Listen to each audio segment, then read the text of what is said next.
Hello, welcome to my channel. ఇవాళ ఎపిసోడ్లో మనము శ్రీరంగంలో ఉన్న శ్రీ రంగనాథ స్వామి టెంపుల్ గురించి చెప్పుకుందాము. ఈ గుడి కావేరీ నది ఒడ్డున కర్ణాటక స్టేట్లో ఉంది. ఇక్కడ శ్రీ రంగనాథ స్వామి రంగనాయకితో కూడి పూజలు అందుకుంటున్నారు భక్తుల నుంచి. ఈ రంగనాథ స్వామి 5 తలల శేషశయ్యపై పవ్వళించిన శ్రీ మహావిష్ణువు రూపంలో భక్తులకి దర్శనమిస్తాడు. ఎంతో తేజస్సు ఉన్న విగ్రహం ఇది. దేవుడు అంటే విశ్వకర్మే ఈ విగ్రహాన్ని చెక్కి పంపించారు ఇక్కడికి, భూలోకానికి అని చెప్పుకుంటారు.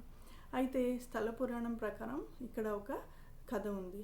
బ్రహ్మ కావేరీ నది ఒడ్డున తపస్సు ఆచరిస్తున్నప్పుడు మరి క్షీరసాగరం నుంచి ఈ విగ్రహము, శేషశయ్యపై పవళించిన మహావిష్ణువు విగ్రహము బ్రహ్మకి దక్కుతుంది.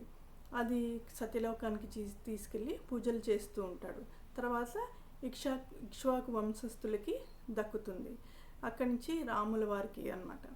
రాముల వారు దాన్ని రావణ సంహారానంతరం విభీషణుడికి ఇస్తాడు. విభీషణుడు అది లంకా రాజ్యానికి తీసుకెళ్తుంటే కావేరీ నది ఒడ్డున పెట్టి స్నానం ఆచరించడానికి వెళ్తాడు నదిలోకి. అప్పుడు ఆ విగ్రహము పెరిగి పెరిగి పెరిగి పెద్ద అయిపోతుంది, చాలా అసలు తీసుకెళ్ళలేనంతగా.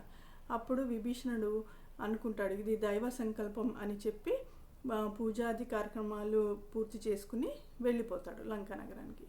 అందుకే ఈ విగ్రహము లంకా నగరాన్ని ఫేస్ చేస్తూ దక్షిణ దిశగా ఉంటుందని చెప్తారు.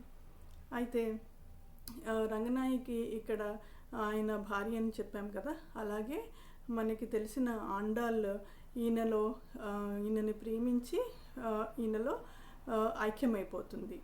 అలాగే విప్రనారాయణుడు రోజు పూలదండ వేస్తూ ఆయన ఎన్నో పద్యాలు రాశాడు ఈయన మీద, ఆయన భక్తిని చాటుకున్నాడు. సో ఇవండి శ్రీ రంగనాథ స్వామి టెంపుల్ గురించిన విశేషాలు. నెక్స్ట్ ఎపిసోడ్లో ఇంకో టెంపుల్ గురించి చెప్పుకుందాం. Thank you, bye bye.